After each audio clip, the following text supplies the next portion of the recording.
AUM नमः शिवाय। हर हर महादेव। प्रिय शिव भक्तों, मोक्ष अमृत कथा चैनल पर मैं मुकेश कुमार सिंह आप सभी का हृदय से स्वागत करता हूं। आज की यह प्रस्तुति कोई साधारण वीडियो नहीं है, बल्कि यह साक्षात उस परब्रह्म देवों के देव महादेव की असीम कृपा और उनके चमत्कारों की एक ऐसी महागाथा है जिसे सुनने मात्र से जन्म जन्मांतर के पाप कट जाते हैं और सूने जीवन में खुशियों के फूल खिल उठते हैं। आज हम सोमवार के उस चमत्कारी व्रत की संपूर्ण और अत्यंत रहस्यमयी कथा श्रवण करने जा रहे हैं, जिसके प्रभाव से असंभव भी संभव हो जाता है। आप इस कथा को बस एक कहानी समझकर मत सुनिएगा, बल्कि इसे शिव के चरणों में अपना ध्यान लगाने का एक माध्यम मानिएगा। मेरा आपसे अनुरोध है कि आज अपना सारा ध्यान केंद्रित कर लें, दुनियादारी की चिंता छोड़ दें और इस वीडियो के अंत तक मेरे साथ शिव की भक्ति में लीन रहें, क्योंकि जो इस कथा को बीच में छोड़ देता है वह उस पूर्ण फल से वंचित रह जाता है जो महादेव अपने सच्चे भक्तों को देना चाहते हैं।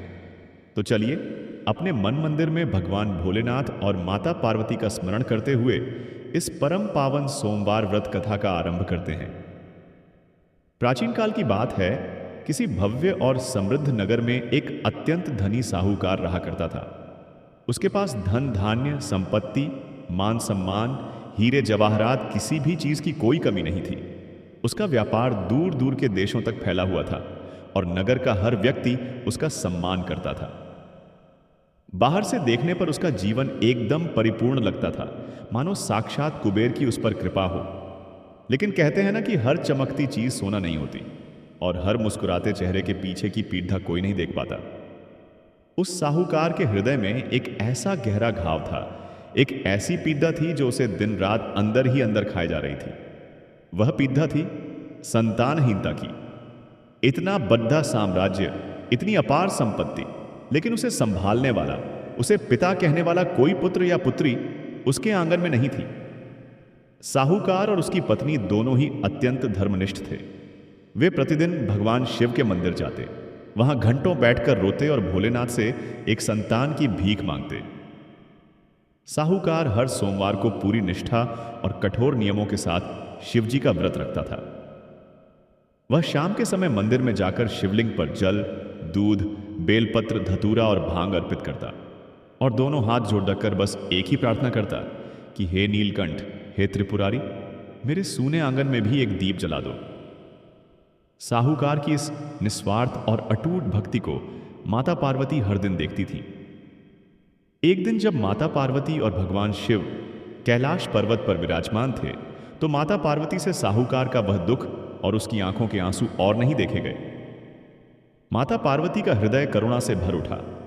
उन्होंने भगवान शिव की ओर देखा और अत्यंत विनम्रता से बोली, हे प्राणनाथ, हे त्रिलोकीनाथ, यह साहूकार आपका अत्यंत अनन्य भक्त है।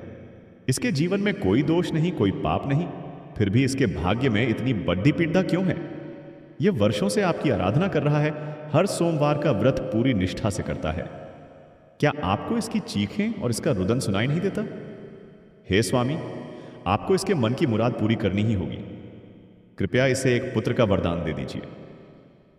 माता पार्वती की यह करुण पुकार सुनकर भगवान शिव मंद मंद मुस्कुराए। शिवजी ने अपनी आंखें बंद की और फिर गहराई से बोले, हे प्रिय, यह संसार कर्मों का खेल है। जो जैसा कर्म करता है उसे वैसा ही फल भुगतना पड़ जाता है।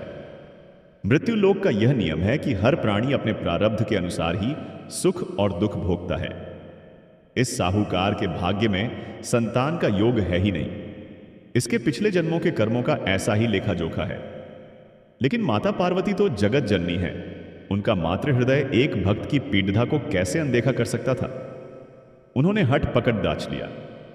उन्होंने शिवजी से कहा, हे कृपा निधान, आप तो भाग्य के विधाता हैं। आप तो काल के भी काल महाकाल हैं। आप चाहें तो विधाता के लिखे लेख को भी मिटा सकते हैं। आप तो औघदधानी हैं। अपने भक्तों पर कृपा करने के लिए आपने तो हल्लाहल विष तक पी लिया था। फिर इस गरीब भक्त पर इतनी कठोरता क्यों? यदि आप अपने सच्चे भक्तों के दुख दूर नहीं करेंगे तो मृत्यु लोक में आपकी पूजा कौन करेगा? लोग आप पर विश्वास कैसे करेंगे? आपको मेरी खातिर अपनी इस दासी के अनुरोध पर उस साहूकार को पुत्र प्राप्ति का वरदान देना ही होगा। अपनी अर्धांगिनी के इस प्रेमपूर्ण हठ के आगे भगवान शिव को झुकना ही पड़ा।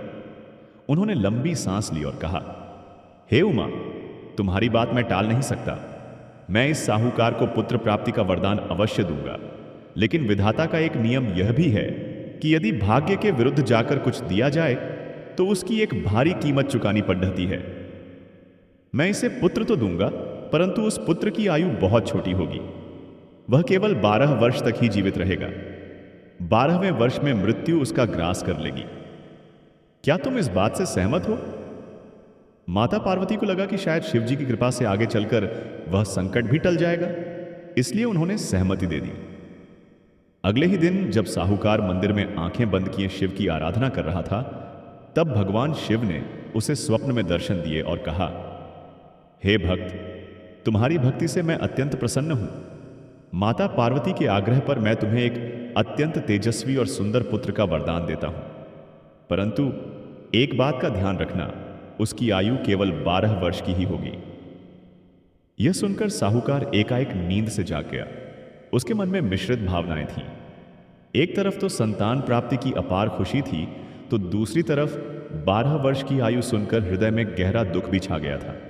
लेकिन उसने यह सोचकर संतोष कर लिया कि कुछ न होने से कुछ होना बेहतर है, और जो महादेव ने दिया है वह उसी की अमानत है। उसने यह बात अपनी पत्नी या किसी और को नहीं बताई और अपना शिव व्रत और पूजा पाठ पहले की ही तरह निरंतर जारी रखा। समय का चक्र घूमा और शिव जी के वरदान स्वरूप साहूकार की पत्नी गर्भवती हुई। 9 महीने के बाद उनके घर में एक अत्यंत सुंदर, तेजस्वी और चंद्रमुखी पुत्र का जन्म हुआ। पूरे नगर में खुशियों की लहर दौड़ गई। साहूकार ने गरीबों में खूब धन बांटा, ब्राह्मणों को भोजन कराया और दान पुण्य की नदियां बहा दी। उस बालक का नाम अमर रखा गया। अमर जैसे जैसे बड़ा होने लगा, उसकी सुंदरता, उसकी बुद्धिमानी और उसके संस्कारी स्वभाव को देखकर हर कोई मंत्रमुग्ध हो जाता था। भक्तों, महादेव की यह अद्भुत और चमत्कारी कथा अब एक अत्यंत रहस्यमयी मोद्दा लेने वाली है, जहां अमर का जीवन एक नई दिशा की ओर बढ़ेगा। शिव की महिमा का यह परम रसपान अगर आपके हृदय को आनंदित कर रहा है और आपको जीवन के सत्य का बोध करा रहा है, तो राधा रानी का आशीर्वाद चैनल को अभी सब्सक्राइब कर लें और बेल आइकन को जरूर दबा दें। आपका एक सब्सक्राइब हमें ऐसी ही दिव्य, सत्य और प्रमाणित पौराणिक कथाएं आप तक पहुंचाने का बहुत बड़ा हौसला देता है। चलिए अब प्रभु का नाम लेते हुए कथा में आगे बढ़ते हैं और देखते हैं कि शिव की लीला आगे क्या रंग दिखाती है। जैसे जैसे अमर बड्डा हो रहा था, साहूकार के हृदय की धड़कनें बढ़ती जा रही थीं। बाहर से वह हंसता था, लेकिन अंदर से वह जानता था कि मौत का साया उसके बेटे के सिर पर मंडरा रहा है। जब अमर 11 वर्ष का हुआ तो साहूकार ने तय किया कि वह उसे काशी पढ़ने के लिए भेजेगा। काशी, जो स्वयं भगवान विश्वनाथ की नगरी है, वहां विद्या ग्रहण करने के साथ साथ शायद शिव की कृपा से मौत का वह श्राप कट जाए। साहूकार ने अमर के मामा को बुलाया और उन्हें ढेर सारा धन देकर कहा, तुम अमर को काशी ले जाओ, वहां इसे सर्वश्रेष्ठ गुरुओं से विद्या दिलाना। रास्ते में जहां भी रुकना वहां यज्ञ करवाना, ब्राह्मणों को भोजन कराना और खूब दान पुण्य करना। किसी भी भूखे को अपने दरवाजे से खाली हाथ मत जाने देना। मामा अपने भांजे को लेकर काशी की ओर निकल पड़े। यात्रा बहुत लंबी थी। वे रास्ते में जिस भी गांव या नगर में रुकते, वहां शिव की आराधना करते, विशाल यज्ञ का आयोजन करते और गरीबों में अन्न और धन का वितरण करते। उनके दान वीरता की चर्चा दूर दूर तक फैलने लगी। एक दिन यात्रा करते करते वे एक अत्यंत भव्य और विशाल राज्य की राजधानी में पहुंचे। उस दिन वहां एक बहुत बड़ा उत्सव चल रहा था। पूरे नगर को दुल्हन की तरह सजाया गया था। पूछने पर पता चला कि उस राज्य की इकलौती और अत्यंत सुंदर राजकुमारी का विवाह होने वाला है। लेकिन उस राज्य के राजा के चेहरे पर खुशी नहीं, बल्कि गहरी चिंता थी। असल में जिस राजकुमार से उस राजकुमारी का विवाह तय हुआ था, वह राजकुमार एक आंख से काना था। राजकुमार के पिता, जो एक अन्य राज्य के राजा थे, ने यह बात छुपाकर विवाह तय कर लिया था। जब बारात नगर के द्वार पर पहुंची तो राजकुमार के पिता को डर सताने लगा कि अगर विवाह मंडप में राजकुमारी ने काणे राजकुमार को देख लिया तो वह विवाह से इनकार कर देगी और उनकी भारी बेइज्जती होगी। तभी उस राजा के मंत्री की नजर अमर पर पड़ी, जो अपने मामा के साथ वहां से गुजर रहा था। अमर का मुखमंडल किसी देवता के समान चमक रहा था। मंत्री ने राजा को सलाह दी कि क्यों ना इस सुंदर और तेजस्वी बालक को दूल्हे के वेश में सजाकर विवाह मंडप में बैठा दिया जाए। विवाह संपन्न होने के बाद हम इसे धन देकर विदा कर देंगे और अपनी राजकुमारी को अपने काने बेटे के साथ ले जाएंगे। राजा को यह बेईमानी भरी योजना पसंद आ गई। उसने अमर के मामा को बुलाया और उन्हें बहुत सारे धन का लालच दिया। मामा भी भोले थे, वे राजा के दबाव और अनुनय विनय के आगे झुक गए और मान गए। अमर को दूल्हे के राजसी वस्त्र पहनाए गए और उसे विवाह मंडप में ले जाया गया। अमर की सुंदरता देखकर राजकुमारी और उसका पूरा परिवार अत्यंत प्रसन्न हुआ। पूरे विधि विधान से विवाह संपन्न हुआ। अग्नि के साथ फेरे लिए गए और राजकुमारी का कन्यादान अमर के हाथों में कर दिया गया। विवाह के बाद जब अमर को उस कक्ष में आराम करने के लिए भेजा गया तो उसके मन में एक गहरी पीड़ा और अपराध बोध जाग उठा। वह जानता था कि यह सब एक धोखा है। वह अत्यंत सत्यवादी और धर्मपरायण बालक था। उसने सोचा कि मैं तो काशी विद्या ग्रहण करने जा रहा हूं और मेरा जीवन भी केवल कुछ समय का ही है। मैं इस निर्दोष राजकुमारी का जीवन कैसे बर्बाद कर सकता हूं? जब रात के समय राजकुमारी सो रही थी तब अमर ने राजकुमारी के बेशकीमती दुपट्टे पर एक संदेश लिख दिया। उसने लिखा, हे राजकुमारी, तुम्हारा विवाह मेरे साथ संपन्न हुआ है, लेकिन मैं तुम्हारा असली पति नहीं हूं। मैं तो एक साधारण साहूकार का पुत्र हूं जो काशी विद्या पढ़ने जा रहा है। जिस राजकुमार के साथ तुम्हें भेजा जाएगा वह एक आंख से काना है। मेरे साथ तो केवल छल पूर्वक फेरे दिलवाए गए हैं। मुझे क्षमा करना। यह लिखकर अमर वहां से चुपचाप अपने मामा के साथ काशी की ओर निकल गया। सुबह जब राजकुमारी की आंख खुली और उसने अपने दुपट्टे पर वह संदेश पढ़ा तो उसके पैरों तले जमीन खिसक गई। उसने तुरंत अपने माता पिता को वह संदेश दिखाया। राजा अत्यंत क्रोधित हुआ और उसने उस काने राजकुमार के साथ अपनी बेटी को विदा करने से साफ इनकार कर दिया। बारात को भारी अपमान के साथ खाली हाथ वापस लौटना पड़ा। राजकुमारी ने प्रतिज्ञा कर ली कि जिसके साथ मैंने अग्नि के 7 फेरे लिए हैं, जो धर्म से मेरा पति बन चुका है, मैं अब उसी की प्रतीक्षा करूंगी। चाहे वह जीवन भर लौट कर न आए, लेकिन मैं किसी और को अपना पति स्वीकार नहीं करूंगी। इधर अमर और उसके मामा काशी पहुंच गए। उन्होंने वहां एक श्रेष्ठ गुरु के आश्रम में प्रवेश लिया। अमर ने अत्यंत लगन और निष्ठा के साथ वेदों, पुराणों और शास्त्रों का अध्ययन शुरू कर दिया। मामा भी काशी में रहकर निरंतर यज्ञ, दान और ब्राह्मण भोज करवाते रहे। समय अपनी गति से भागता रहा और वह भयानक दिन आ ही गया जिसका साहूकार को इतने वर्षों से डर था। अमर का 12वां वर्ष पूरा होने वाला था। उस दिन अमर की तबीयत अचानक कुछ खराब होने लगी। उसने अपने मामा से कहा, मामा जी, आज मेरे सीने में कुछ पीड़ा हो रही है। मेरा शरीर कांप रहा है। मैं अंदर कक्ष में जाकर थोड़ा विश्राम करना चाहता हूं। मामा ने सोचा कि शायद पढ़ाई की थकान के कारण ऐसा हो रहा होगा। उन्होंने अमर को विश्राम करने भेज दिया और स्वयं बाहर यज्ञ की तैयारियों में लग गए। अमर अपने कक्ष में गया। उसने आंखें बंद की और शिव का स्मरण करते हुए लेट गया। कुछ ही पलों में विधाता के कठोर नियम के अनुसार काल ने अमर के प्राण हर लिए। उसका निष्प्राण शरीर बिस्तर पर शांत पड़ी अच गया।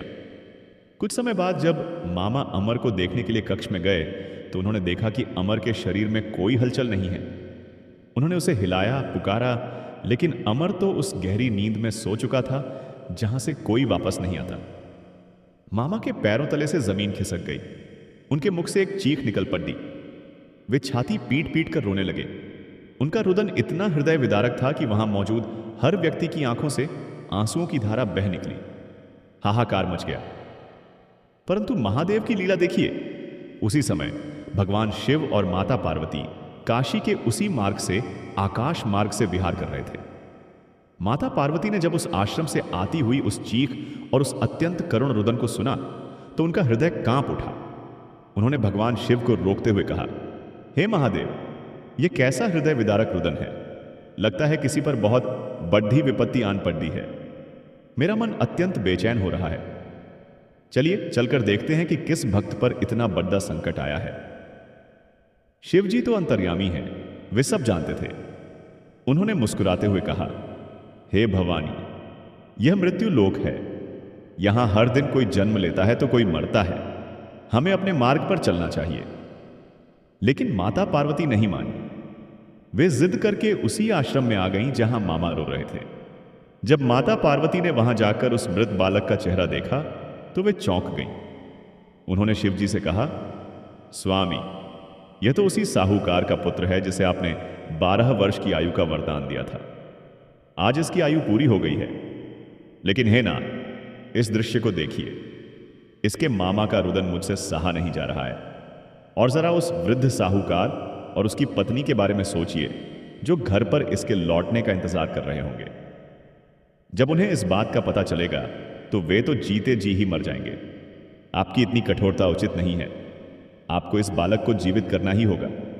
भगवान शिव ने गंभीर स्वर में कहा, हे उमा, यह प्रकृति का नियम है। जिसकी आयु पूरी हो जाती है उसे वापस मृत्युलोक में नहीं भेजा जा सकता।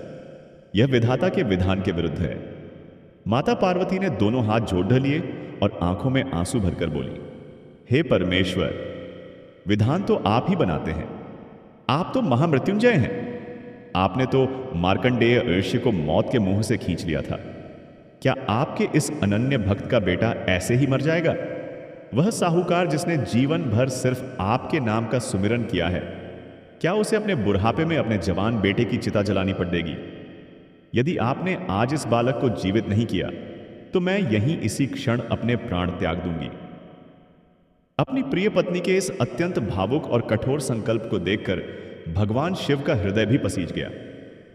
भक्तों, भगवान शिव अत्यंत भोले हैं। वे सच्चे आंसुओं और सच्ची भक्ति के आगे हार जाते हैं। उन्होंने अपने त्रिशूल से उस बालक के मृत शरीर पर अमृत का छिड़काव किया और महामृत्युंजय मंत्र का उच्चारण किया। देखते ही देखते अमर के शरीर में एक कंपन हुआ। उसके चेहरे पर फिर से वही तेज और लालिमा लौट आई। अमर ने एक लंबी सांस ली और अपनी आंखें खोल दी, मानो वह किसी गहरी नींद से उठा हो। हर हर महादेव के नारों से पूरा आश्रम गूंज उठा। मामा ने दौड़कर अमर को अपने गले से लगा लिया और उनके खुशी के आंसुओं की कोई सीमा न रही।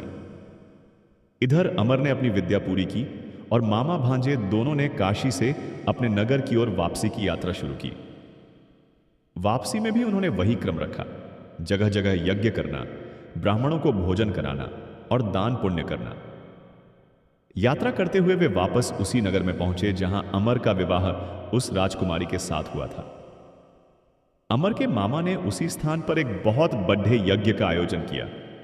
उस नगर के राजा को जब यह पता चला कि कोई अत्यंत तेजस्वी ब्राह्मण युवक उनके नगर में आया है और विशाल यज्ञ कर रहा है, तो राजा स्वयं वहां दर्शन के लिए पहुंचे। जैसे ही राजा ने अमर को देखा, उन्होंने उसे तुरंत पहचान लिया। यह वही युवक था जिसने उनकी बेटी के सम्मान की रक्षा की थी। राजा अत्यंत प्रसन्न हुए। उन्होंने पूरे सम्मान के साथ अमर और उसके मामा को अपने राजमहल में आमंत्रित किया।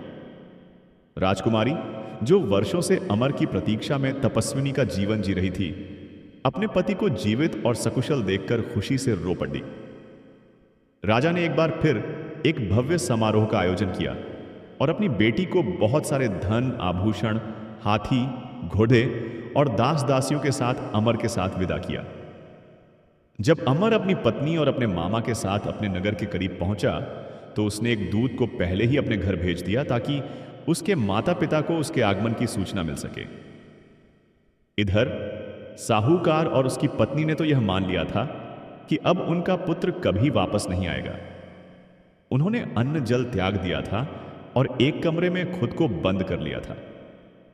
उन्होंने यह प्रण लिया था कि यदि उनका पुत्र जीवित नहीं लौटा तो वे दोनों उसी कमरे में अपने प्राण त्याग देंगे। जब दूत ने आकर द्वार खटखटाया और उन्हें यह शुभ समाचार दिया कि उनका पुत्र अमर, जो अब एक बहुत बद्धा विद्वान बन चुका है, अपनी पत्नी और विशाल धन संपत्ति के साथ वापस आ रहा है, तो साहूकार और उसकी पत्नी को अपने कानों पर विश्वास ही नहीं हुआ। वे दौड़ ढहते हुए नगर के द्वार पर पहुंचे। जैसे ही उन्होंने अमर को देखा, उनकी आंखों से आंसुओं की अविरल धारा बह निकली। अमर ने रथ से उतरकर अपने माता पिता के चरणों में सिर रख दिया। साहूकार ने अपने बेटे और अपनी पुत्रवधू को सीने से लगा लिया। उस दिन उस नगर में जैसी दिवाली मनाई गई वैसी पहले कभी नहीं मनाई गई थी। पूरा नगर शिव के जयकारों से गूंज रहा था। उसी रात जब साहूकार सो रहा था तो भगवान शिव ने फिर से उसे स्वप्न में दर्शन दिए। शिव जी अत्यंत प्रसन्न मुद्रा में थे।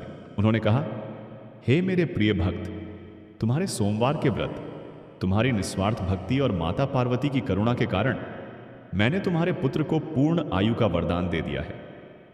जो भी व्यक्ति इस सोमवार व्रत की कथा को पूरी श्रद्धा और विश्वास के साथ पढ़ेगा या सुनेगा, उसके जीवन से अकाल मृत्यु का भय हमेशा के लिए समाप्त हो जाएगा। उसके घर में धन धान्य की कभी कमी नहीं रहेगी और यदि वह संतानहीन है तो उसे अत्यंत तेजस्वी संतान की प्राप्ति होगी। यह सोमवार का व्रत कलयुग में सबसे बड़ा चमत्कार साबित होगा। प्रिय श्रोताओं, यह है देवों के देव महादेव की उस असीम अनुकंपा और सोमवार व्रत की वह चमत्कारी शक्ति। शिव जी की पूजा में किसी बहुत बड़े दिखावे या बहुत अधिक धन की आवश्यकता नहीं होती। वे तो बस एक लोटा जल, एक बेलपत्र और सच्चे मन की पुकार से ही प्रसन्न हो जाते हैं। साहूकार ने विपरीत परिस्थितियों में भी शिव जी पर से अपना विश्वास नहीं खोया और इसी विश्वास ने मौत को भी मात दे दी। आज की इस भाग दौड़ भरी जिंदगी में हम अक्सर निराश हो जाते हैं, टूट जाते हैं।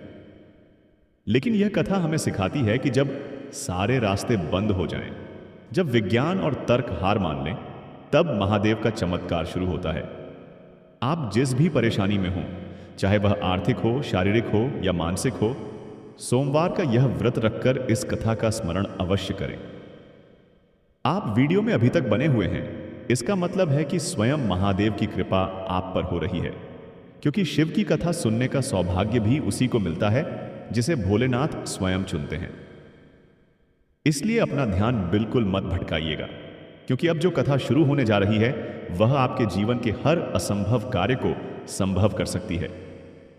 एक बार की बात है, मृत्यु लोक का भ्रमण करते हुए देवों के देव महादेव और जगत जननी माता पार्वती अमरावती नगर में पधारे। अमरावती नगर के राजा ने भगवान शिव का एक अत्यंत ही भव्य और विशाल मंदिर बनवाया था। वह मंदिर इतना सुंदर था कि स्वयं स्वर्ग के देवता भी उसकी सुंदरता देखकर मोहित हो जाते थे। महादेव और माता पार्वती को वह एकांत और पवित्र स्थान बहुत पसंद आया और उन्होंने कुछ दिन उसी मंदिर में विश्राम करने का निर्णय लिया। एक दिन माता पार्वती अत्यंत प्रसन्न मुद्रा में थीं। उन्होंने भगवान शिव से कहा, हे प्राणनाथ, आज यह एकांत और यह सुंदर वातावरण देखकर मेरा मन चौसर पांसे खेलने का कर रहा है। क्या आप मेरे साथ चौसर खेलेंगे? भगवान शिव अपनी अर्धांगिनी की बात कैसे टाल सकते थे? वे मुस्कुराए और खेल आरंभ हो गया। शिव और शक्ति का वह दिव्य खेल चल ही रहा था कि तभी उस मंदिर का मुख्य पुजारी वहां पूजा करने के लिए आ पहुंचा। पुजारी को देखकर माता पार्वती के मन में एक कौतूहल जागा। उन्होंने पुजारी से पूछा, हे ब्राह्मण देव, आप तो त्रिकालदर्शी प्रतीत होते हैं, जरा अपनी विद्या और ज्ञान से बताइए कि हम दोनों के इस चौसर के खेल में आज किसकी जीत होगी, मेरी या महादेव की?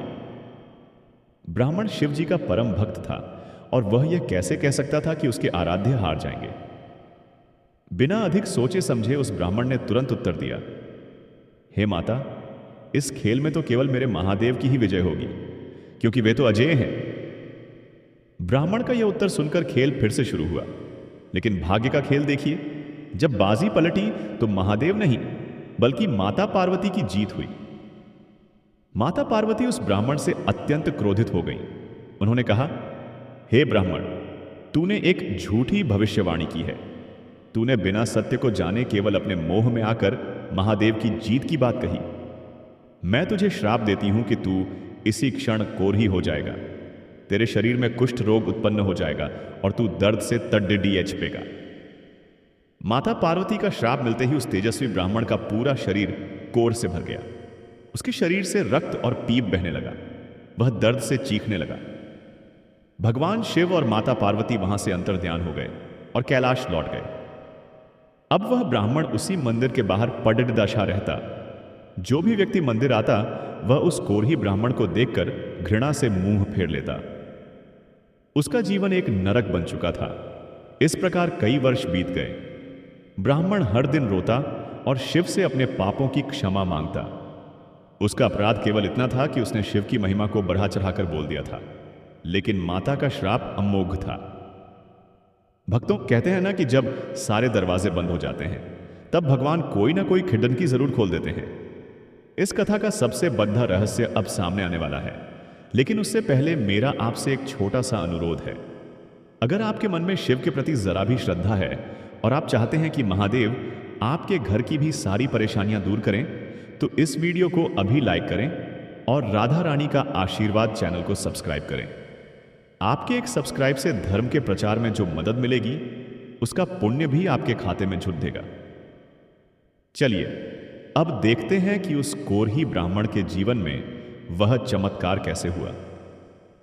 कई वर्षों की पीड़ा के बाद एक दिन स्वर्गलोक से कुछ अप्सराएं उसी मंदिर में शिव की पूजा करने के लिए उतरी। जब वे मंदिर में प्रवेश कर रही थीं, तो उनकी नजर उस कोरही ब्राह्मण पर पड़ी।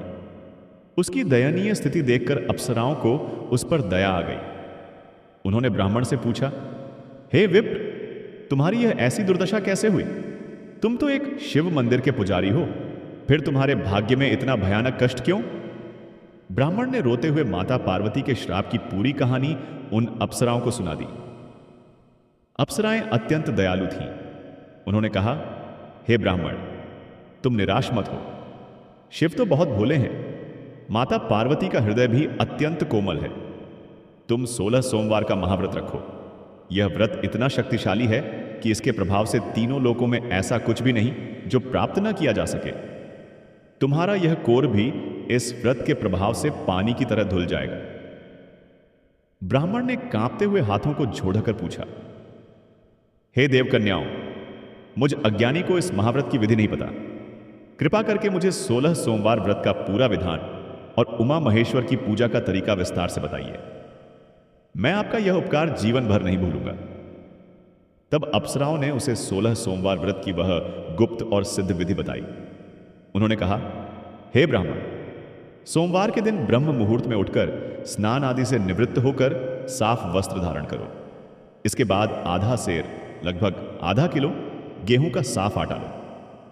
उस आटे को देशी घी में भूनकर और उसमें गुद्ध या शक्कर मिलाकर उसका चूरमा, पंजीरी बना लो। यह शिव जी का प्रसाद होगा। इसके साथ ही बेलपत्र, सफेद फूल, चंदन, अक्षत, चावल, भांग, धतूरा, गाय का दूध और जल लेकर शिव मंदिर जाओ। अप्सराओं ने आगे बताया, मंदिर में जाकर पूरी श्रद्धा से शिवलिंग का जलाभिषेक करो। फिर अष्टगंध और चंदन से भगवान का श्रृंगार करो। बेलपत्र और फूल अर्पित करो। इसके बाद जो चूरमा तुमने बनाया है उसके 3 बराबर भाग करो। उन 3 भागों में से 2 भाग शिव जी के पास मंदिर में ही छोड़ दो और 1 भाग को अपने घर वापस ले आओ। पूरा दिन निराहार रहकर व्रत करो। शाम के समय शिव जी की आरती करो और जो 1 भाग प्रसाद तुम घर लाए थे उसे स्वयं ग्रहण करो। इस प्रकार लगातार 16 सोमवार तक तुम्हें यह व्रत करना है। फिर जब 17वां सोमवार आए तो उस दिन तुम्हें इस व्रत का उद्यापन पारणा करना होगा। 17वें सोमवार को आधा सेर की जगह 1.25 सेर, लगभग 1.25 किलो आटे का चूरमा बनाना। शिव जी की विशेष पूजा करना और उस चूरमे को प्रसाद रूप में वहां मौजूद भक्तों और ब्राह्मणों में बांट देना। हे ब्राह्मण, यदि तुम पूरे नियम और अटूट विश्वास के साथ ऐसा करोगे तो महादेव तुम्हारे सारे कष्ट हर लेंगे। यह पूरी विधि बताकर अप्सराएं वापस स्वर्गलोक चली गईं। ब्राह्मण के मन में एक नई आशा की किरण जाग उठी। अगले सोमवार से ही उसने अप्सराओं के बताए अनुसार 16 सोमवार का व्रत आरंभ कर दिया। उसने बिना किसी भूल चूक के पूरे विधि विधान से शिव की आराधना की। जब उसका 17वां सोमवार आया और उसने उद्यापन किया तो एक अद्भुत चमत्कार हुआ। देखते ही देखते उस ब्राह्मण का कोरा समाप्त होने लगा। उसकी त्वचा फिर से एक स्वस्थ और तेजस्वी युवा ब्राह्मण की तरह चमकने लगी। उसका शरीर एकदम कंचन के समान शुद्ध हो गया। वह ब्राह्मण खुशी से नाचने लगा और जोर जोर से बम बम भोले, हर हर महादेव के जयकारे लगाने लगा। कुछ समय पश्चात भगवान शिव और माता पार्वती फिर से उसी मंदिर में पधारे। जब माता पार्वती की नजर उस ब्राह्मण पर पड़ी तो वे आश्चर्यचकित रह गई। उन्होंने ब्राह्मण से पूछा, हे विप्र, मैंने तो तुम्हें कोढ़ी होने का श्राप दिया था। मेरे श्राप का प्रभाव किसी भी दवा या जड्डी बूटी से नहीं कट सकता। फिर तुमने ऐसा कौन सा उपाय किया जिससे तुम्हारा शरीर इतना स्वस्थ और कांतिमय हो गया? ब्राह्मण ने माता पार्वती के चरणों में गिरकर कहा, हे जगदम्बा, यह सब स्वर्ग की अप्सराओं द्वारा बताए गए 16 सोमवार व्रत का चमत्कार है। मैंने शिव जी का यह महाव्रत किया और मेरे सारे पाप और श्राप कट गए। यह सुनकर माता पार्वती अत्यंत प्रसन्न हुई और उनके मन में भी इस अद्भुत व्रत को करने की इच्छा जागृत हुई। भक्तों, अब आप सोच रहे होंगे कि माता पार्वती को इस व्रत को करने की क्या आवश्यकता थी। उनके पास तो त्रिलोकीनाथ स्वयं है। लेकिन आपको बता दूं, उस समय माता पार्वती के प्रिय पुत्र भगवान कार्तिकेय उनसे रूठकर किसी दूर स्थान पर चले गए थे और वापस कैलाश नहीं आ रहे थे। माता अपने पुत्र के वियोग में अत्यंत दुखी थी। उन्होंने भी अपने पुत्र कार्तिकेय को वापस पाने की मनोकामना से 16 सोमवार का यह व्रत उसी विधि से आरंभ किया जो ब्राह्मण ने बताई थी। माता पार्वती ने 16 सोमवार तक भगवान शिव का पूजन किया और 17वें सोमवार को उद्यापन किया। व्रत का पूर्ण फल मिलते ही चमत्कार हुआ और कार्तिकेय जी का मन अचानक परिवर्तित हो गया। उनका सारा क्रोध शांत हो गया और वे दौड़ते हुए कैलाश वापस आ गए और अपनी माता के चरणों में गिर पड़े। माता पार्वती ने अपने पुत्र को गले से लगा लिया और उनका हृदय आनंद से भर गया। जब कार्तिकेय जी ने अपनी माता से पूछा, हे माता, मेरे मन में तो आपके प्रति बहुत क्रोध था। मैंने तो प्रण किया था कि मैं वापस नहीं आऊंगा। फिर ऐसा क्या चमत्कार हुआ कि मेरा मन अचानक आपके लिए तड़ीडप उठा और मैं खींचा चला आया? माता पार्वती ने मुस्कुराते हुए कहा, पुत्र, यह मेरे द्वारा किए गए 16 सोमवार व्रत का प्रताप है। इस व्रत की शक्ति से कठिन हृदय को भी मोदा जा सकता है और असंभव को संभव किया जा सकता है। यह सुनकर कार्तिकेय जी बहुत प्रभावित हुए। कार्तिकेय जी का एक बहुत ही प्रिय ब्राह्मण मित्र था जो बहुत समय से उनसे बिछड़ गया था।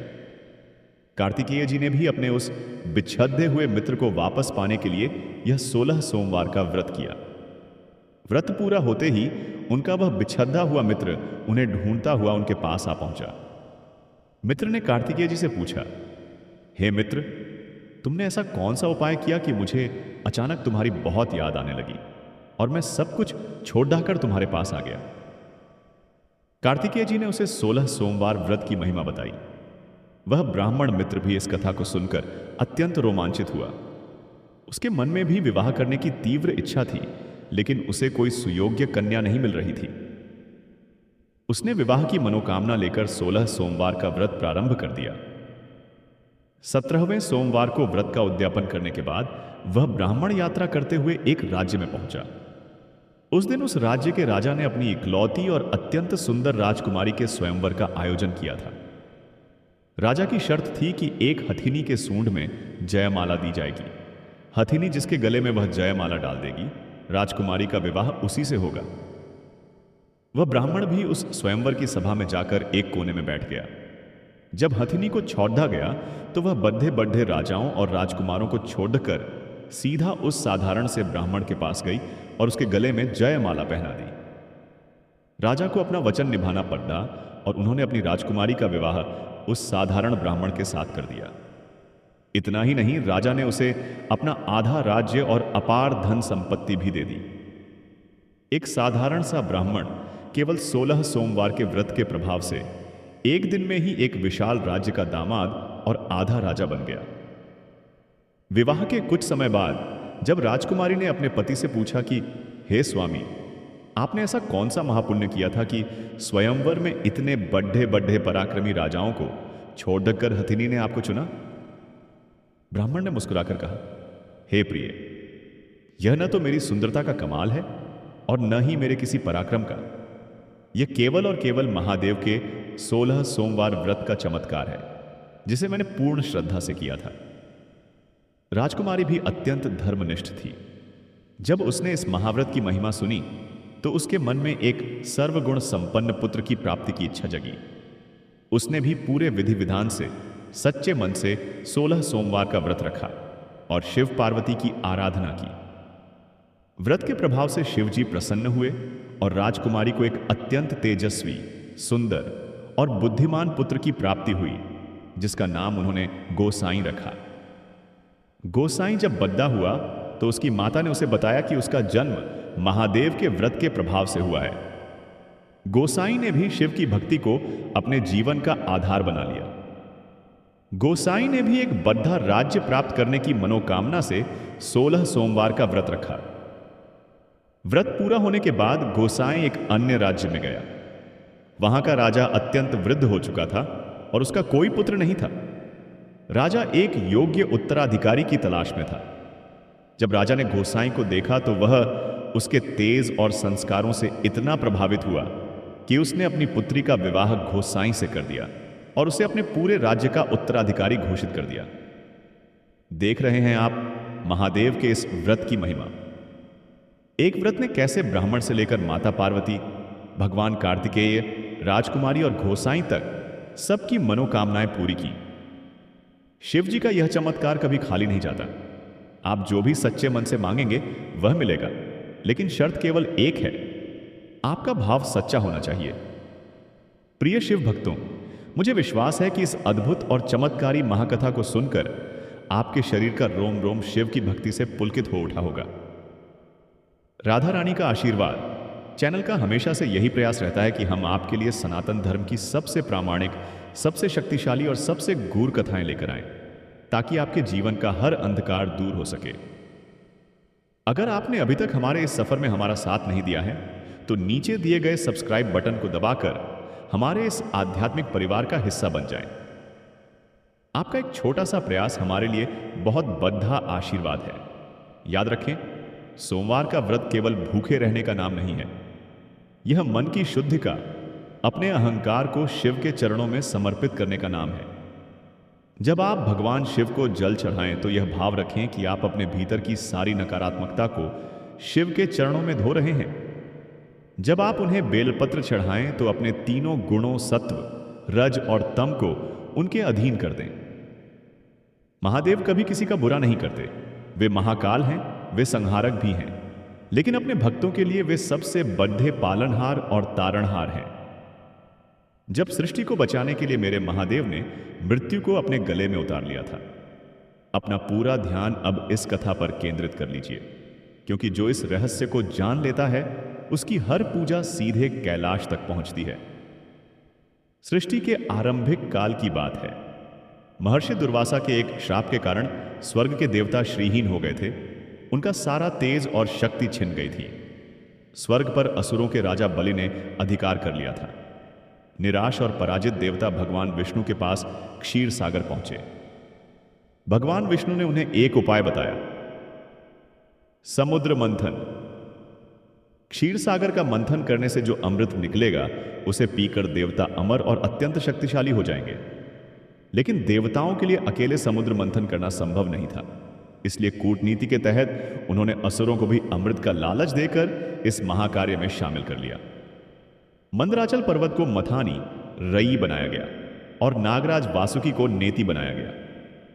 एक तरफ देवता लगे और दूसरी तरफ असुर, और शुरू हुआ ब्रह्मांड का सबसे भयंकर और विशाल मंथन, समुद्र मंथन। समुद्र मंथन से एक एक करके अद्भुत रत्न निकलने लगे। कामधेनु गाय, उच्चैःश्रवा घोड़ा, ऐरावत हाथी, कौस्तुभ मणि, कल्प वृक्ष और स्वयं माता लक्ष्मी भी उसी मंथन से प्रकट हुई। देवताओं और असुरों में हर चीज को बांटने की होड़ मची थी। लेकिन तभी समुद्र के गर्भ से कुछ ऐसा निकला जिसने तीनों लोकों में हाहाकार मचा दिया। वह अमृत नहीं था, वह था ब्रह्मांड का सबसे भयंकर, सबसे विनाशकारी और सबसे ज्वलनशील विष, हलाहल। यह विष इतना तीव्र था कि इसके प्रभाव से समुद्र का जल उबलने लगा। जल के जीव जंतु तड़प तड़प कर मरने लगे। उस हलाहल की भयंकर गर्मी और विषैली गैसों से देवताओं और असुरों के शरीर जलने लगे। सृष्टि का कण कण उस विष की ज्वाला से भस्म होने लगा। न तो देवराज इंद्र के पास इसका कोई उपाय था, न ब्रह्मा जी के पास, और न ही श्री हरि विष्णु के पास। सभी को लगने लगा कि अब यह पूरी सृष्टि पल भर में राख हो जाएगी। तब सभी देवता, असुर और ईराशी मुनि त्राही त्राही करते हुए कैलाश पर्वत पर दौड़े। वहां पहुंचकर सभी ने भगवान शिव के चरणों में गिरकर रुदन करना शुरू कर दिया। हे त्रिलोकीनाथ, हे महाकाल, बचाइए, सृष्टि जल रही है। इस हलाहल विष की ज्वाला को शांत करने का उपाय केवल आपके पास है। हे करुणा निधान, हमारी रक्षा कीजिए। भक्तों, जरा सोचिए उस दृश्य के बारे में। जब समुद्र से बहुमूल्य रत्न, धन और अमृत निकला तो सभी देवता और असुर उसे लूटने के लिए आपस में लड़ पड़े। किसी ने शिव को नहीं बुलाया, लेकिन जब विनाशकारी विष निकला जिसे कोई छूना भी नहीं चाहता था, तब सबको महादेव की याद आई। यही तो मेरे शिव की महिमा है। जो किसी को नहीं चाहिए, जो संसार द्वारा त्याग दिया गया है, उसे मेरे महादेव अपनाते हैं। शिव ने मंद मंद मुस्कुराते हुए माता पार्वती की ओर देखा और कहा, हे प्रिय, इस समय सृष्टि अत्यंत संकट में है, मुझे इनकी रक्षा करनी ही होगी। माता पार्वती ने मुस्कुराकर अपनी सहमति दे दी। भगवान शिव तुरंत उस क्षीर सागर के तट पर पहुंचे जहां हलाहल विष उबल रहा था। शिवजी ने अपने दोनों हाथों की अंजुलि बनाई और उस संपूर्ण महाविनाशकारी हलाहल विष को अपने हाथों में भरकर एक ही घूंट में पी गए। पूरा ब्रह्मांड कांप उठा, लेकिन माता पार्वती जानती थी कि यदि यह विष शिवजी के पेट में गया तो उनके पेट में समाया पूरा ब्रह्मांड जलकर भस्म हो जाएगा। माता पार्वती ने तुरंत भगवान शिव की गर्दन को अपने हाथों से दबा लिया। माता की उस शक्ति के कारण वह भयंकर विष शिवजी के गले से नीचे नहीं उतर पाया और उनके कंठ में ही रुक गया। उस अत्यंत तीव्र और ज्वलनशील हलाहल विष के प्रभाव से भगवान शिव का सुंदर और श्वेत कंठ नीला पड़ीडीडी गया। विष की गर्मी इतनी भयानक थी कि शिवजी का पूरा शरीर तपने लगा। उनके माथे से पसीने की धारा बहने लगी। उसी नीले कंठ के कारण मेरे महादेव को पूरे ब्रह्मांड में नीलकंठ के नाम से पुकारा गया। विष की उस असहनीय गर्मी और जलन को शांत करने के लिए सभी देवताओं ने स्वर्ग से शीतल जल और गाय के दूध से भगवान नीलकंठ का अभिषेक करना शुरू कर दिया। चंद्रमा, जो अपनी शीतलता के लिए जाना जाता है, उसने शिवजी के मस्तक पर विराजमान होकर उन्हें ठंडक प्रदान की। प्रिय श्रोताओं, क्या आप जानते हैं कि वह कौन सा दिन था जब भगवान शिव ने उस हलाहल विष को पिया था और देवताओं ने उन्हें शीतल जल और दूध अर्पित किया था? जी हां, वह दिन सोमवार का ही दिन था। यही कारण है कि सोमवार का दिन भगवान शिव को अत्यंत प्रिय है। जब हम सोमवार के दिन शिवलिंग पर जल की धारा या दूध अर्पित करते हैं तो हम वास्तव में नीलकंठ महादेव के उस विष की ज्वाला को शांत कर रहे होते हैं। महादेव अत्यंत प्रसन्न होते हैं कि मेरे इस भक्त ने मेरे कष्ट को कम करने का प्रयास किया है और बदले में वे उस भक्त के जीवन के सारे कष्ट, सारे विष खुद पी लेते हैं और उसके जीवन को अमृत से भर देते हैं। यहां आवाज में थोड़ी आत्मीयता और ठहराव लाएं। क्या अब आपको समझ में आया कि हम सोमवार का व्रत क्यों करते हैं? जब आपके जीवन में परेशानियों का विष फैलने लगे, जब कर्जे, बीमारी, गृह क्लेश या मानसिक तनाव का हलाहल आपको अंदर ही अंदर जलाने लगे, तो घबराइए मत। सोमवार के दिन एक लोटा जल और थोड़ा सा कच्चा दूध लेकर शिव के मंदिर जाइए। शिवलिंग पर उसे चढ़ाते हुए बस इतना कहिए, हे नीलकंठ महादेव, जिस तरह आपने सृष्टि का विष पिया था, मेरे जीवन के इस कष्ट रूपी विष को भी हर लीजिए। मेरा विश्वास कीजिए, आपकी पुकार सीधे कैलाश तक जाएगी। आज की यह महाकथा एक बहुत बड़ा अनुष्ठान बन चुकी है। आप सभी श्रोता जो इस वीडियो में शुरुआत से लेकर अब तक बिना रुके मेरे साथ शिव की इस भक्ति में डूबे हुए हैं, आप सचमुच बहुत भाग्यशाली हैं। आपके इस अटूट ध्यान और श्रद्धा को देखकर मुझे विश्वास है कि महादेव ने आपकी प्रार्थनाएं स्वीकार कर ली हैं। हम राधा रानी का आशीर्वाद चैनल पर हमेशा यही कोशिश करते हैं कि आपको धर्म और आध्यात्म का वह सत्य पता चले जो अक्सर किताबों के पन्नों में दबकर रह जाता है। अगर यह कथा आपके दिल को छू गई है, अगर नीलकंठ महादेव के इस त्याग ने आपकी आंखों को नम किया है, तो इस चैनल को अभी सब्सक्राइब कर लें। आपका एक सब्सक्राइब हमारे इस छोटे से परिवार को बहुत ताकत देता है। इस वीडियो को अपने तक न रखें, इसे अपने हर व्हाट्सएप ग्रुप, हर परिवार के सदस्य तक शेयर करें। क्या पता आपके एक शेयर से किसी परेशान व्यक्ति को शिव का रास्ता मिल जाए और उसका पुण्य आपको प्राप्त हो। यह लिखकर अमर वहां से चुपचाप अपने मामा के साथ काशी की ओर निकल गया। सुबह सच्चाई जानकर राजकुमारी ने काणे राजकुमार के साथ जाने से साफ इनकार कर दिया और प्रण लिया कि वह केवल उसी सत्यवादी साहूकार के बेटे की प्रतीक्षा करेगी। इधर अमर और उसके मामा काशी पहुंच गए। अमर ने अत्यंत लगन के साथ शास्त्रों का अध्ययन शुरू कर दिया। मामा भी काशी में रहकर निरंतर यज्ञ और दान करते रहे। समय अपनी गति से भागता रहा और वह भयानक दिन आ ही गया जिसका डर था। अमर का 12वां वर्ष पूरा होने वाला था। उस दिन अमर की तबीयत अचानक बिगड़ने लगी। उसने अपने मामा से कहा कि वह विश्राम करना चाहता है। कक्ष में जाते ही विधाता के कठोर नियम के अनुसार काल ने अमर के प्राण हर लिए। उसका निष्प्राण शरीर बिस्तर पर शांत पडडुडियच गया। जब मामा ने अमर को मृत देखा तो उनके मुख से एक चीख निकल पड़ी। वे छाती पीट पीट कर रोने लगे। हाहाकार मच गया। भक्तों, अब अमर के प्राण पखेरु उड़ चुके हैं। मामा का विलाप सुनकर पत्थर भी पिघल जाएं। क्या भगवान शिव अपने भक्त के बेटे को यूं ही मरने देंगे? क्या राजकुमारी का इंतजार अधूरा रह जाएगा? महादेव की यह अद्भुत लीला आगे क्या चमत्कार दिखाने वाली है, यह जानने से पहले मेरा आपसे एक छोटा सा अनुरोध है। यदि आपके हृदय में शिव के प्रति जरा भी श्रद्धा है तो राधा रानी का आशीर्वाद चैनल को अभी सब्सक्राइब कर लें और बेल आइकन को जरूर दबा दें। आपका एक सब्सक्राइब हमें ऐसी ही सत्य और पौराणिक कथाएं आप तक पहुंचाने का बहुत बड़ा हौसला देता है। चलिए अब देखते हैं कि महादेव अपनी महिमा कैसे दिखाते हैं। जिस समय मामा विलाप कर रहे थे उसी समय भगवान शिव और माता पार्वती काशी के उसी मार्ग से विहार कर रहे थे। माता पार्वती ने जब उस चीख को सुना तो उनका हृदय कांप उठा। उन्होंने जिद करके शिव जी को उसी आश्रम में चलने को कहा। जब माता पार्वती ने वहां जाकर उस मृत बालक का चेहरा देखा तो वे चौंक गईं। उन्होंने शिव जी से कहा, स्वामी, यह तो उसी साहूकार का पुत्र है जिसे आपने 12 वर्ष की आयु का वरदान दिया था। इसके मामा का रुदन मुझसे सहा नहीं जा रहा। उस वृद्ध साहूकार और उसकी पत्नी के बारे में सोचिए। आपको इस बालक को जीवित करना ही होगा। भगवान शिव ने कहा, हे उमा, यह प्रकृति का नियम है।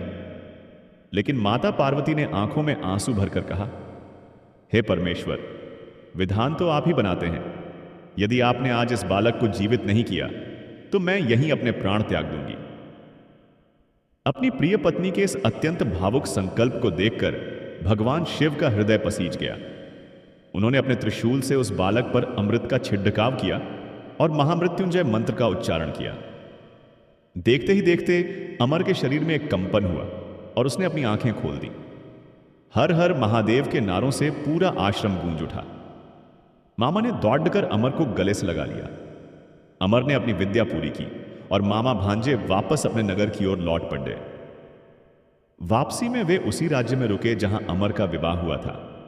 जब राजा को पता चला कि यह वही युवक है तो उसने पूरे सम्मान के साथ अपनी बेटी को अमर के साथ विदा किया। जब अमर अपनी पत्नी के साथ अपने नगर पहुंचा तो साहूकार और उसकी पत्नी ने जो अन्न जल त्याग रखा था उनकी आंखों से खुशी के आंसू बह निकले। उसी रात भगवान शिव ने साहूकार को स्वप्न में दर्शन देकर कहा कि उसके सोमवार के व्रत और निष्काम भक्ति के कारण ही उसके पुत्र को पूर्ण आयु का वरदान मिला है। लेकिन भक्तों, महादेव की लीला केवल यहीं तक सीमित नहीं है। शिव का सागर इतना गहरा है कि इसमें जितने रहस्य छुपे हैं वे मानव की सोच से परे हैं।